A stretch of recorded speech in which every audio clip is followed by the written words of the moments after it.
ตอนนี้ผมก็ยืนอยู่ที่หน้าพระอุโบสถวัดพระธาตุดอยทีมูอำเภอแม่ระมาดจังหวัดตาก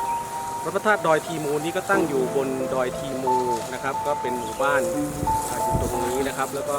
สูงจากระดับน้ำทะเลก็ประมาณสัก800 กว่าเมตรนะครับช่วงเช้านี่นะครับก็จะเห็นทะเลหมอกสวยงามมากแล้วก็วิวทิวทัศน์ก็สวยงาม